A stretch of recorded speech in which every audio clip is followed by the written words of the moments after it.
All Things Covered listeners, all things covered viewers, we have a special episode for you guys today. One thing about our show, Pat P. Bryant McFadden, All Things Covered, we believe in giving individuals their flowers while they're here.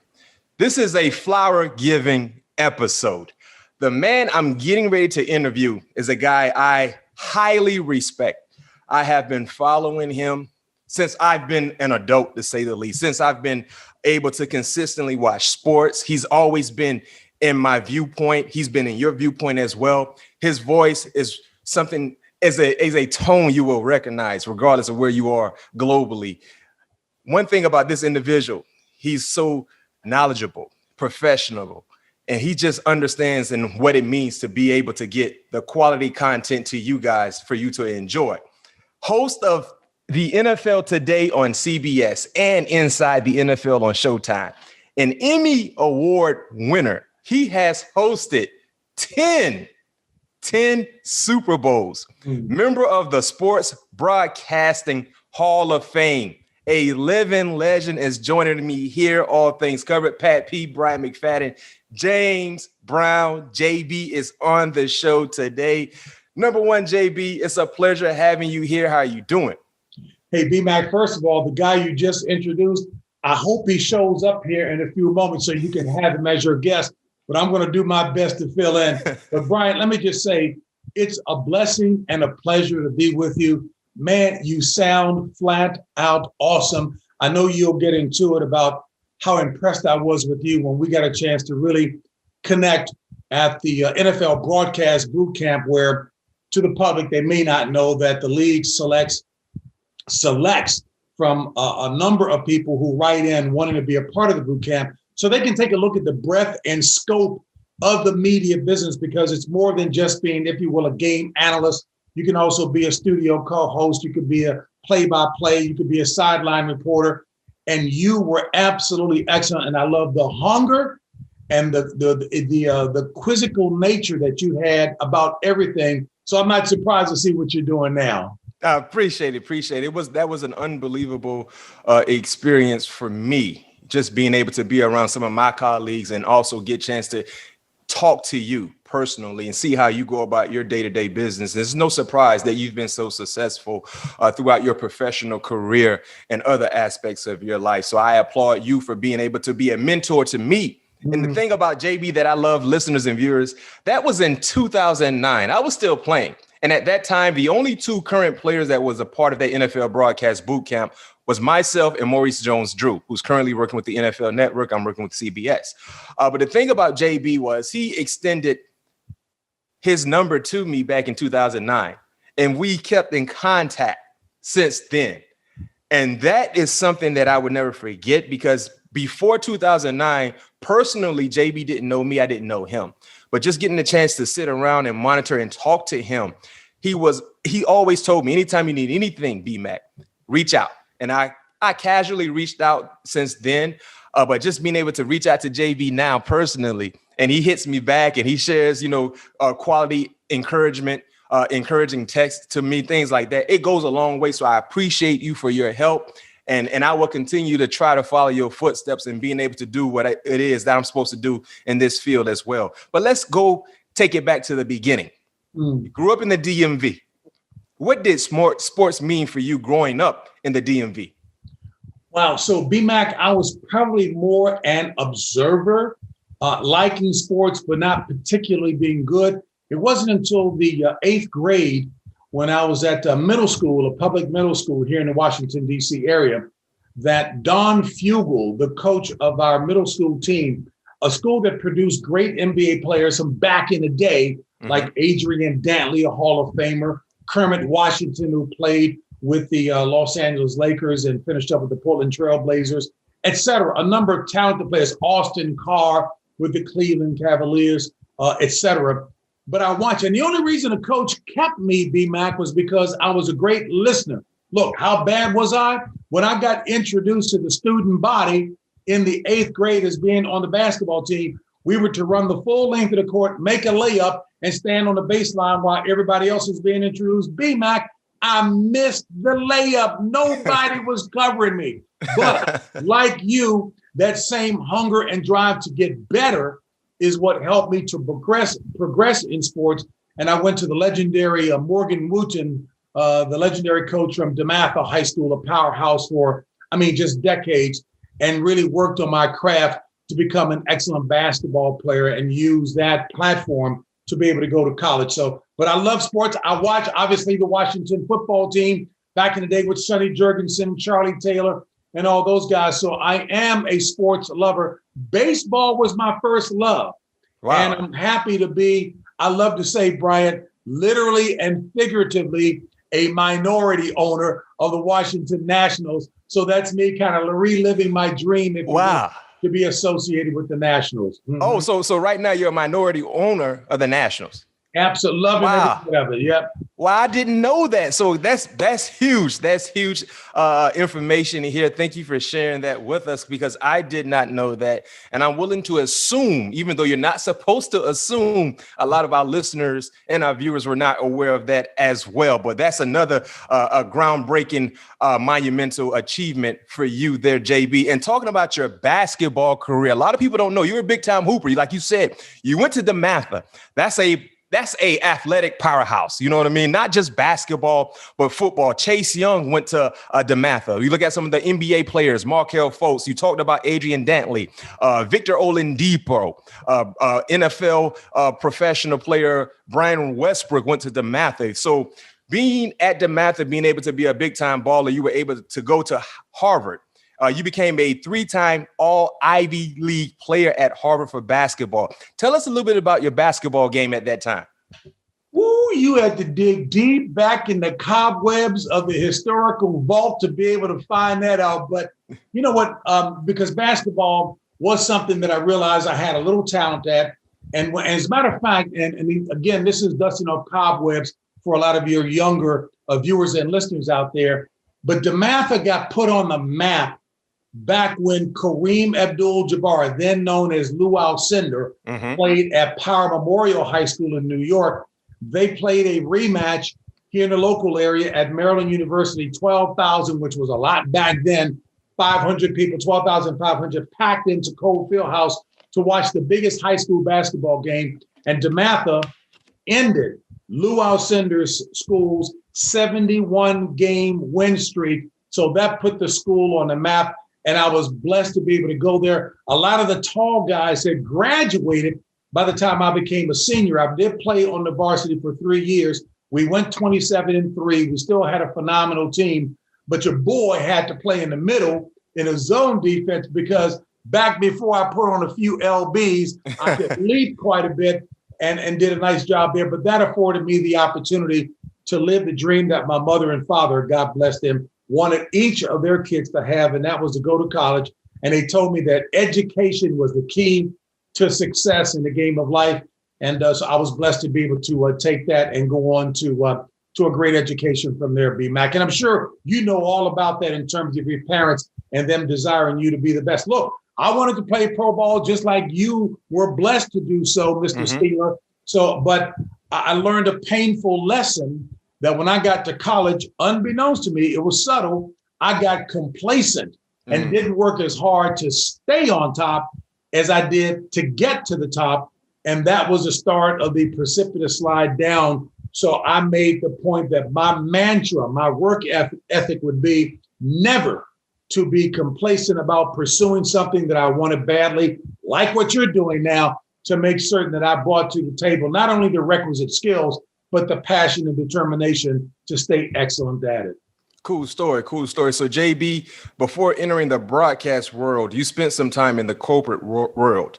But what led to the breakthrough back into sports for you?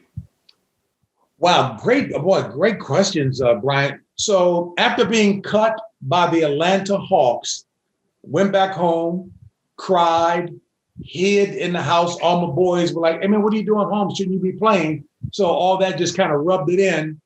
But I got an opportunity to go and work for Xerox, which the senior executive in this area, Jay Nussbaum, had played football at Maryland University during the Tatum era. So good football. But he knew that those in the world of athletics would be excellent in the world of corporate America because they knew how to pick themselves up, get off the turf, get off the basketball floor, and go back at it and not lay there and wallow in misery. And that led to a number of folks going to Xerox, making them one of the leading companies in the country and exceedingly successful from a sales and sales marketing standpoint because they had talented athletes who transferred very nicely to the game in corporate America.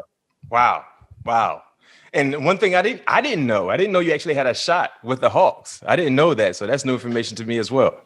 So I was drafted, and this was back during the day when there were probably 10 to 12 rounds of the draft. I was drafted in the 4th round by the Hawks. They owned the rights to Dr. J, Julius Erving, but he decided to stay in the ABA. He also owned the rights to Dave Winfield, Hall of Fame baseball player. Yes. I checked in with both of them to find out whether they were coming to Atlanta because I was trying to enhance my chances of making it. Smart Pete man. Maravich, God bless him, was a very good friend and said, JB, you got the talent, just keep working hard and it'll work out. And you know how it goes in the world of sports. The coach, when he let me go at the end of training camp, I'm trying to figure out, man, how in the world could the guy he kept, be better than me? But I didn't point a finger of blame, Brian, because if you point a finger of blame, there are 3 pointing right back at you. And I knew that you don't make up for 4 years of complacency in college and not getting better in 6 months of preparation to go to the training camp and be able to make it. You mentioned DeMatha High School. There's an expression I remember my coach Morgan Wooten shared with us that there's no such thing as standing still. You're either getting better or you're getting worse. No question. Brian, I have never forgotten that now on this side of sports. And talking about getting into the sports world, what were some of the challenges you faced as a Black man in the industry that didn't feature a ton of minorities at that time? Oh, man. I think I learned not to allow the narrow mindset that others may have had to dictate and have me determine how far I could go. That wasn't to suggest that I was unmindful of what the challenges were, because I believe some of that may have played a hand in matter. But as I've gotten older and unashamedly a man of faith, being an ordained minister, I'm learning the word and have learned the word. So, and I didn't realize that's what I was doing at the time, was just applying it, that I was not going to let anybody else determine how high I could go and grow in the game of life. Were there some difficulties and stumbles along the way? Absolutely. But as one who firmly believes in the word of God, that every setback doesn't have to be that. It can, as the cute expression goes, it can be a set up for what's going to happen next. I just wanted to make certain that I benefited from the stumbles along the way or some of the challenges that I didn't bring upon myself, to still say it's going to serve me well at some point down the road. Specifically speaking, JB, what were some of the challenges that you did face? Back in those times, it was very, very difficult for minorities, especially in that industry. But do you have any specific stories you can share with us that can be encouraging as well to some of our listeners and our viewers? And for the viewers and listeners out there, BMac is displaying one of the first tenets of the business: push for some specifics to make the point, and you're excellent with that. So a couple of things come immediately to mind.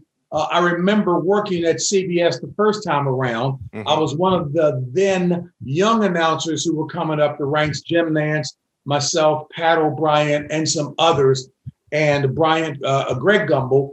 But I remember that the boss had come to me. I was doing analyst work. I was doing sideline work and reporting. And he said, look, if you had an opportunity to become either the lead play-by-play announcer for NCAA basketball or the chance to be the host of the NCAA studio show leading to the NCAA Final Four and all of that, which one would you take? I said, hey, look, I'm a team player. However you best see what skills I have lend themselves to making us a stronger team, I'll take either one.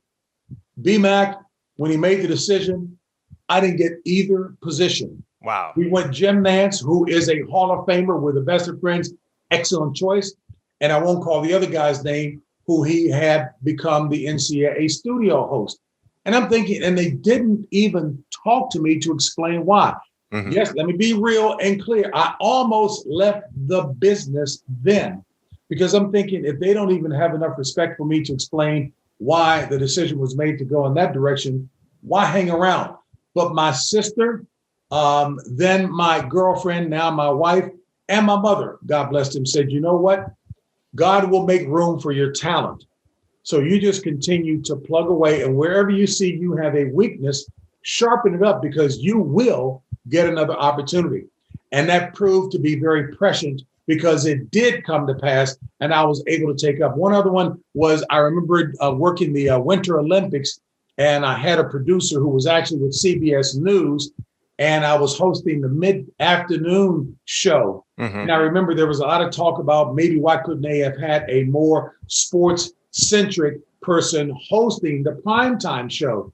And the producer had a little too much to drink, and as we're over dinner, and he said, you know what? And they've got this one announcer who really doesn't look black. They could have had him host the show. Then he realized who he was talking to. Wow. So that revealed to me what the mindset that many may have behind closed doors, but I refuse again to let myself be swayed by that kind of attitude, but to persevere because excellence knows no color. And I'm very thankful that I persevered.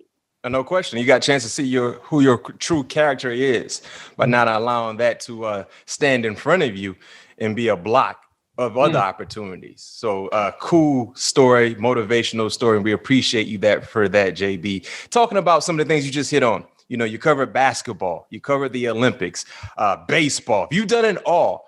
But how did you settle into football? I think it probably settled more into me. And Brian, I may have told you guys this when I was at the boot camp.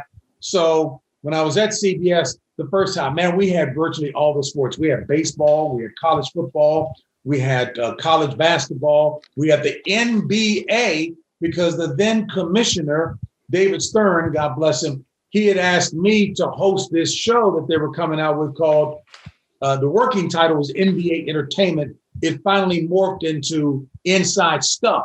And Ahmad Rashad got it when it went to NBC. So here Ahmad Rashad is doing basketball that so many young people only know him for, as opposed to the outstanding NFL player he was for the Vikings.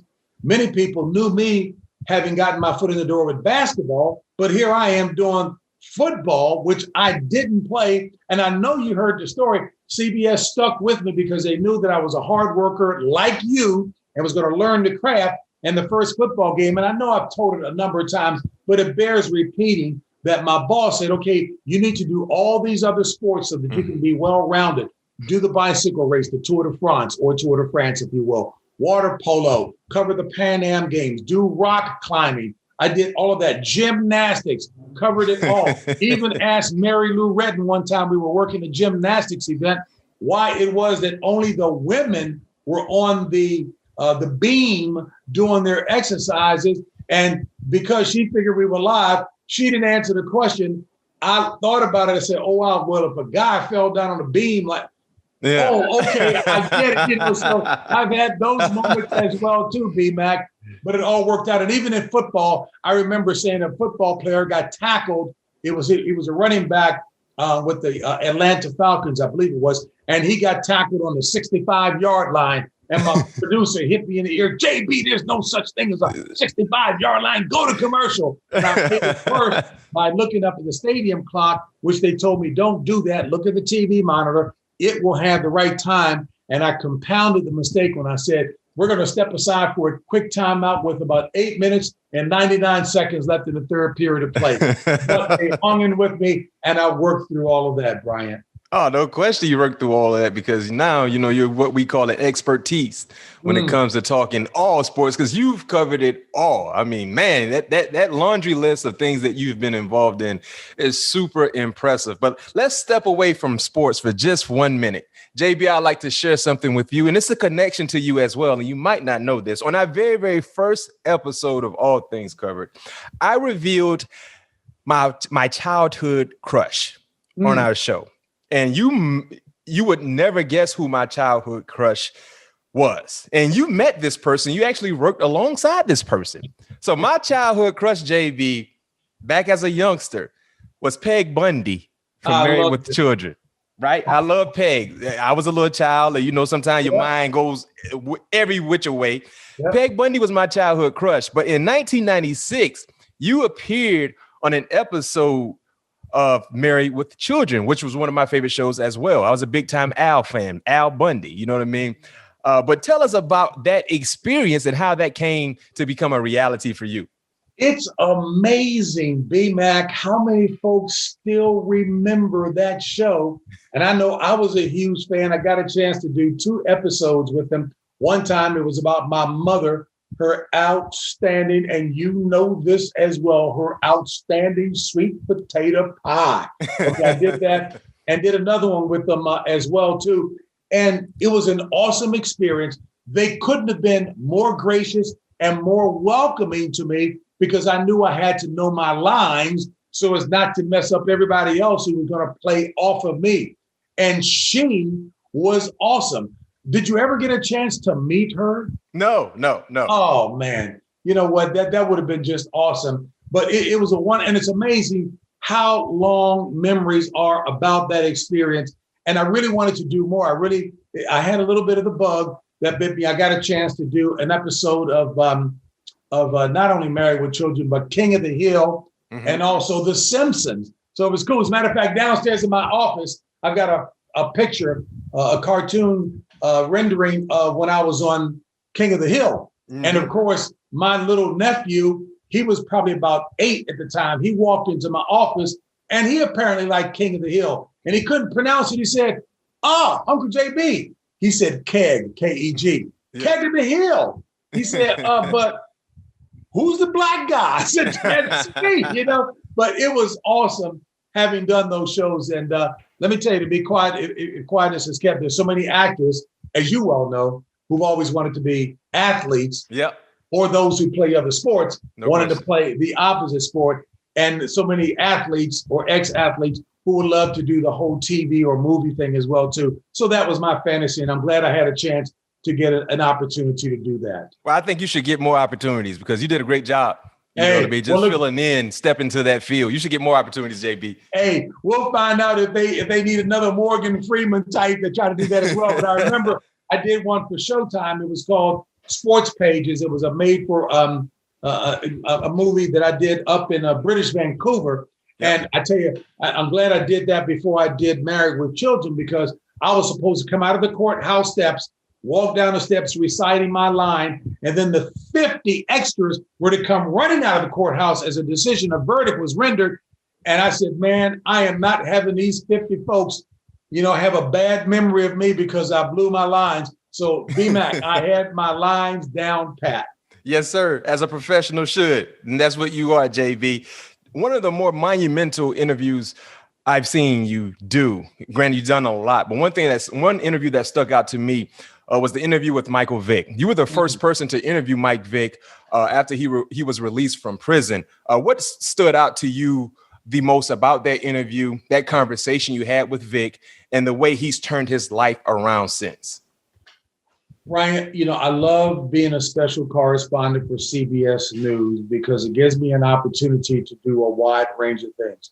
And I know you're experiencing this now, that if you are a broadcaster, you can do anything, whether it's in entertainment, whether it's in sports, whether it's in news, understanding the mechanics of the job, and just what you're doing so well with your preparation and the outstanding questions that you're asking to paint the picture for your viewers and listeners. With Michael Vick, it was actually before we did the interview. I remember coming home from wherever I was, listening on radio at the time, and then actually watching it on TV when he was standing at the podium at a hotel in Richmond, Virginia, right before sentencing, where I heard his heart, Bryant, about how he was about to go serve time. He felt he had gotten so big in the game of football that he was like a Teflon man. Nothing was going to stick in terms of what he was doing. He is not a bad kid at all. Wasn't then. So I heard his heart. So, of course, everybody was going after him to get the interview, but I remember talking to his lawyer, Billy Martin. I remember talking to his crisis communications manager, about whom the show Scandal on TV was patterned after. And I asked him if I could get a chance to go and visit with him in prison. Coach Dungy became a mentor to him. Coach and I decided to travel separate times.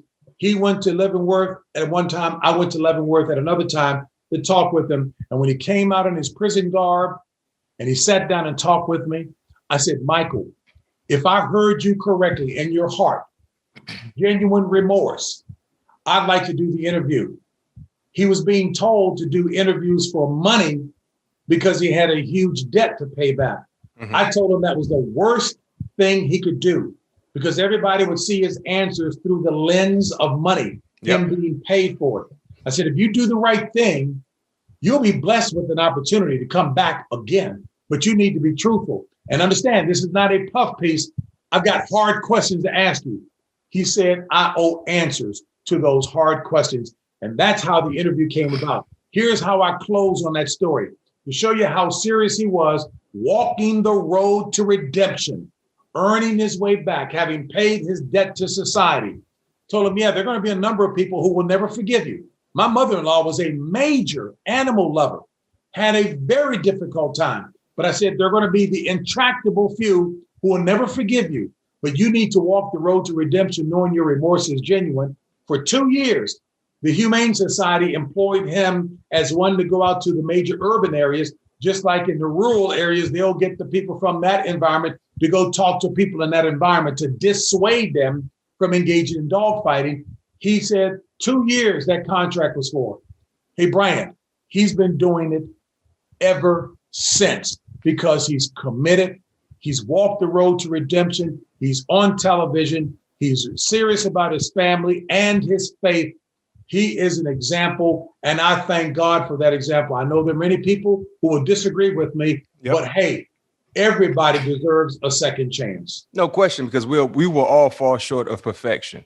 Absolutely. No one is perfect that walks this earth, and sometimes people forget that, and that's why they cast so much judgment on people when they make mistakes. And when they pass judgment, it's being unmindful that every last one of us is an ex something or other. Mm-hmm. And from a faith standpoint, who have been forgiven and are doing wonderful things now, we ought to have the same attitude towards those who genuinely walk the road of repentance. No question, JB. And the thing about your career, JB, you've been around for such a long time and you've been doing it at a high level for such a long time. Are there any other interviews or moments that stick with you the most throughout your career? You know what? Probably the most fascinating story, and people might say, yeah, I mean, humbly so, thank you for talking about the 10 hostings of the Super Bowl, which came from a guy, again, who said a guy was tackled on the 65-yard line. So, hey, you can't tell me God isn't good trying to do that and covering all those other sports, going over to Cuba to interview baseball players and the like. Perhaps the most exciting story I've done as a reporter was with 12 Special Olympians whose sole aim was to prove to America and the world that they were and are just as success-driven as big studs like yourself, as able-bodied athletes. Mm-hmm. So I went over to Africa to climb Mount Kilimanjaro with those 12 Olympians so they could put that flag at the top of the mountain that says, "Let me be brave," which is the motto of the Special Olympics, a special climb of Mount Kilimanjaro. Now, sadly, we got to the 16,000 foot level of the 19,340 foot height when one of the worst snowstorms in 25 years hit that region up at that altitude. So it was determined that 6 of us adults would take seven of them back down the mountain, and 5 of the strongest with their guides would go to the top. And this was a true example of teamwork. While the 7 were very disappointed, crying, emotional, they cheered on the other 5 who were representing them like bench players, if you will, mm-hmm. and cheered them on. It was one of the most emotional stories I've ever done. That sticks out in my mind. Wow. Wow. And when we release this, I'm pretty sure they have some footage or some video clips of that. I think we should definitely add this to our show when we release this. So visually our listeners and our viewers can see exactly that opportunity. Hey, Brian, and what they're going to see is a very dark-skinned brother, JB, in my climbing gear, and you were only supposed to have 10 pounds of material in your backpack. Yep. I didn't realize it because at the end of each day, the first 4 days, as black as your boy is, I was turning white at the end. And people were like, wait a minute, didn't this brother play ball? What's the deal? And when the lead guide, who was the lead guy for Sigourney Weaver in the movie Gorillas in the Mist, he came and checked my backpack and he said, my brother, you got 40 pounds of material in here. And up at altitude, that gets heavy. But the guys wouldn't believe that I was in pretty good shape. All they remember were the first 4 days when I was turning white at the end of the day. So they sent me back down the mountain with the other 7 Special Olympians. So we definitely got to check that out. And also, too, I've heard that you have a new project that you're in the works of completing with Tony Dungy. Could you fill us in a little bit about this project that you and Coach Dungy have going on?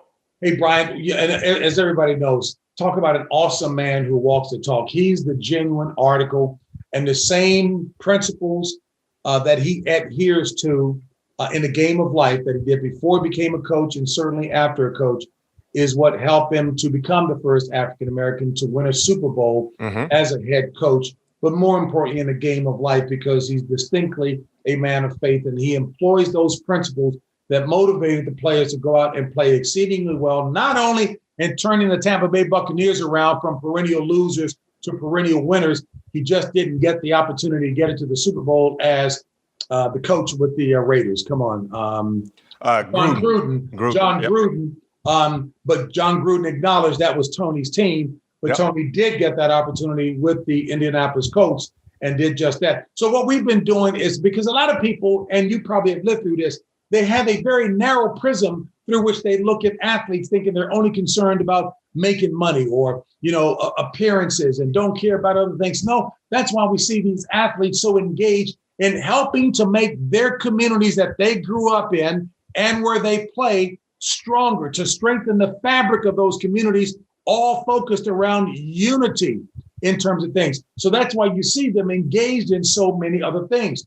Tony and I had it as a mission with the Andrew Womack Ministries to own a TV program called Beyond the Game to interview athletes who are people of substance and character across the racial spectrum and the good things that they're doing.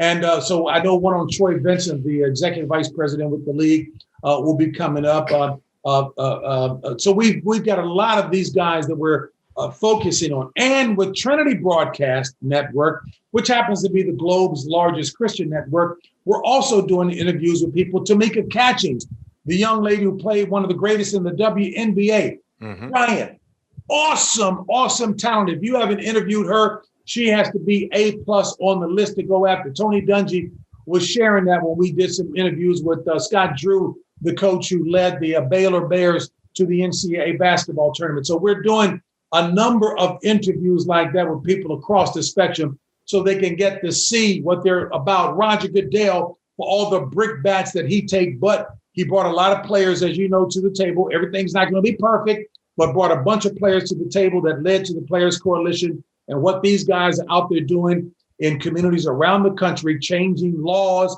getting money put into underserved communities. That's what athletes have been doing for a long time. And we want to showcase that to show that we've got some brilliant people like you doing those kinds of things. Wow. So when should, the fans, listeners, and viewers be prepared to see these interviews? So I think what they can do, we're on YouTube with Beyond the Game. Beyond the Game. Okay. Yep. You can Google that. You can take a look at that on YouTube. And with Trinity Broadcast Network, yes, TBN is what everybody knows it by. It's on Christian television, but it also will be played on secular TV because there are a number of secular stations that this run on. As a matter of fact, probably in about another month or so, we'll have episodes being airing because it'll be with training camps, NFL training camps. We did an interview with Clark Hunt, an awesome owner, and clearly with the Kansas City Chiefs and how powerful they are. And with a number of the people that we've interviewed, they're going to see that. We'll probably be doing one shortly with Ray Lewis and Michael Irvin, two other guys who've walked the road to redemption exceedingly well, and what they're doing in motivating young people around the country and indeed the globe is phenomenal. Mm-hmm.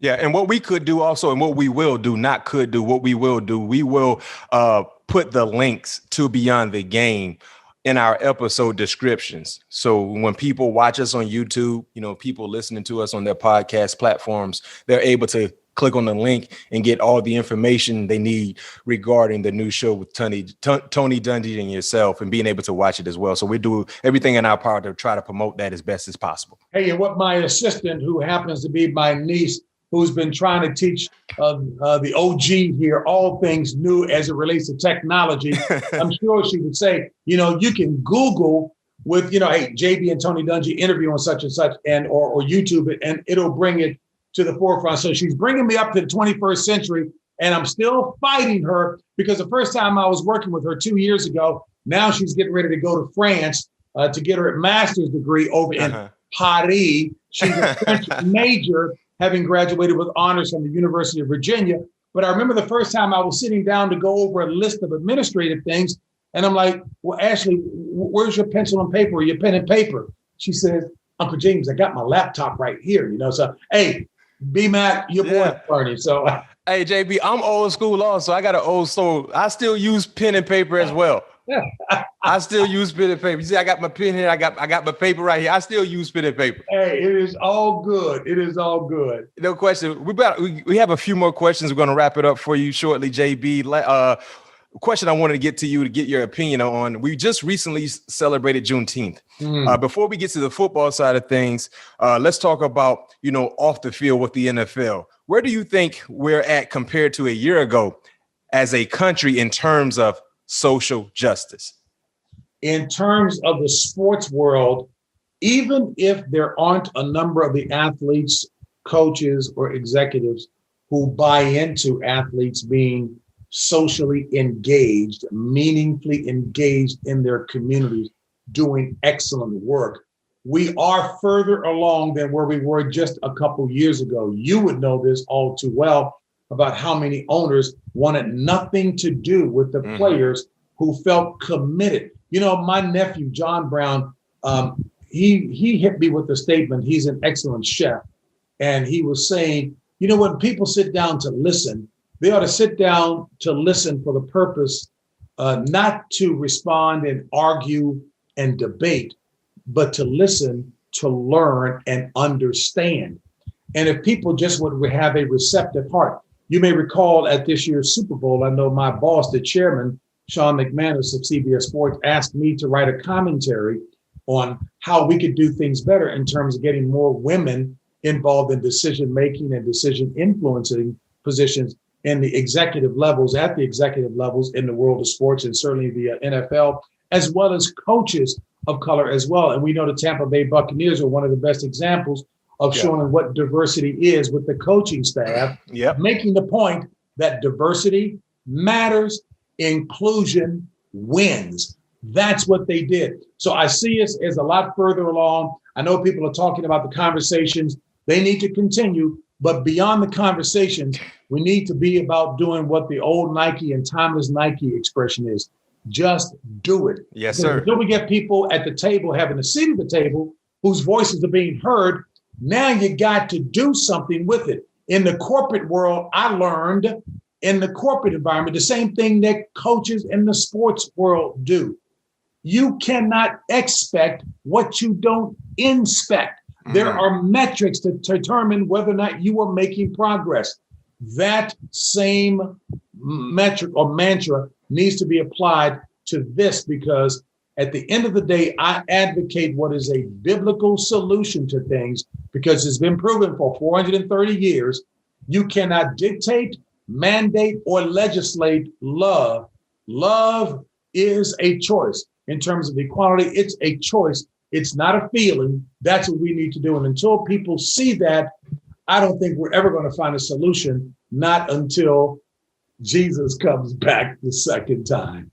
No doubt, no doubt. I had to write that one down. I might have to steal that one from you, JB. You can't expect what you don't inspect. Oh, hey, but Brian, that is so true. Hey, Yep. look, if you own a car dealership and you're finding out that market share is starting to dip, you're going to ask your sales staff and your executives, what's going on? Come, let's sit down and have a review so we can examine what's causing this market drop. And once you figure out what the problem is, now you put in place a game plan, if you will, like the playbook. You put in place a game plan to address that. And then you review it on an ongoing basis, just like football teams self-scout as well as look at the opposition. Yep. They're inspecting it. The only way that you can expect progress is to inspect where you are. Jules giving us some gems right here, JB. We appreciate it. Well, final question for you. I have two more questions for you. What advice can you give Black journalists that want to pursue the path you took? And this one, much as you heard me say earlier, truth knows no color. Excellence knows no color. Yeah, we have people who don't have a loving and inclusive mindset that will continue to perpetrate and perpetuate that which is wrong, but excellence will always shine. Don't let anybody tell you what you can't do, because then what they're doing is stealing or attempting to steal, or you're giving them who you really are. God gave out gifts and talents to everybody that knows him as God. Spiritual blessings and benefits, gifts and talents, Bryant, absolutely. So be the best Bryant McFadden, be the best Tamika Catchings that you can be, and you will shine, because excellence cannot be stopped. Excellence will be sought out. There are many characters in the Bible who the people dislike, but those in charge, the king, the Pharaoh, whatever, they saw the blessings, the gifts, the favor on their lives, and they put them in positions of influence. All truth is parallel. What's true in the natural is true in the spiritual or the supernatural as well. So be the best that you can be. I tell young folks all the time, they say they're going to go interview for a job.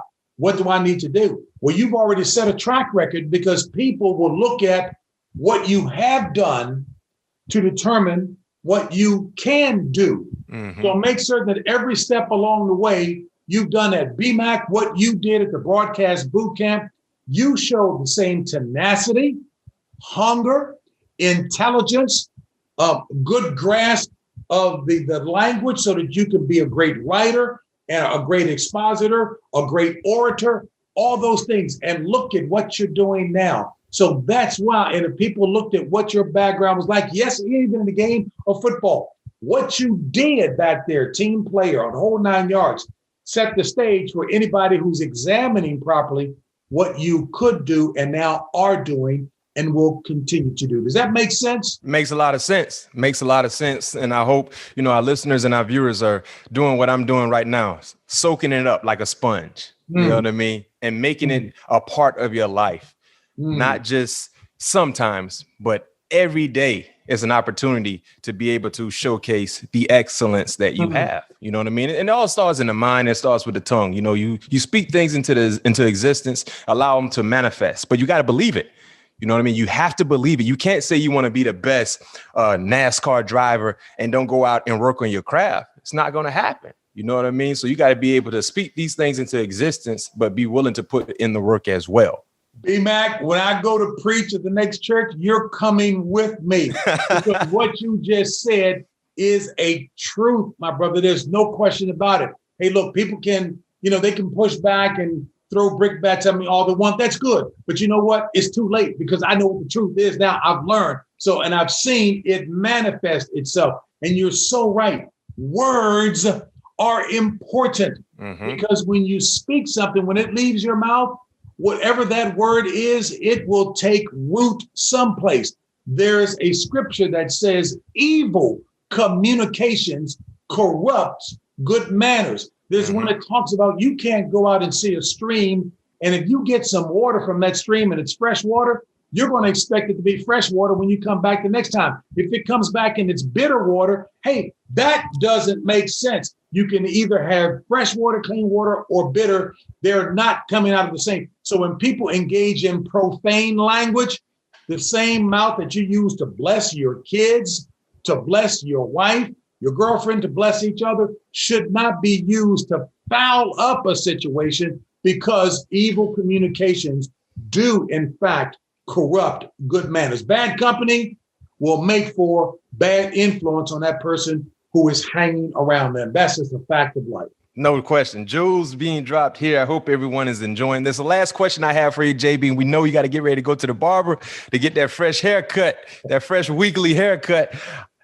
The best NFL show on Sundays is NFL Today on CBS. And they can say I'm biased or whatever the case is, but it's the best show because of the personalities that's involved in that show. One of the personalities being yourself. But you work with a great cast of guys. Who's the funniest co-host on the show? And do you have any funny behind the scene moments you can share with us? Hey, first of all, and this is not just trying to be politically correct, I am unabashedly a dyed-in-the-wool CBS product. I got my start there. When they lost football, I went over to Fox. Phenomenal show. They had a different attitude to sugarcoat the education pill, make it fun. And they have been phenomenally successful with it.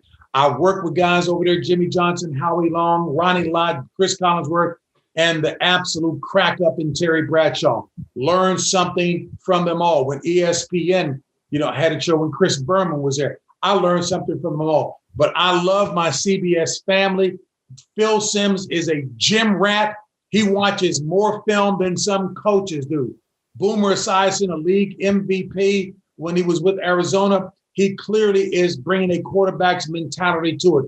Bill Cowher, ex-Steeler, as you well know, look at one of the smartest guys. He's got the first notebook when he was an assistant coach in the league, where he's got all of his copious notes. He's got a library full of that. That's how seriously he applied himself. Jason Lockenfor, our reporter. But let me be clear, your guy, Nate Burleson, has brought a whole different flavor to the set, a young man's flavor. What he did with Nickelodeon to make the game fun for a bunch of young folks was flat out awesome. Of course, when they scored a touchdown, that's when you saw the green slime. Yes, we talked about when you get the ball down to the red zone from 20 yards and in, that's where you pass quizzes all up to this point. Now you got the test at the red zone. Kids understood it and he made it fun. And he's funny because when in his first year, they said he was going to do a skit with Bill Cowher, and he was to go in and be pressing the coach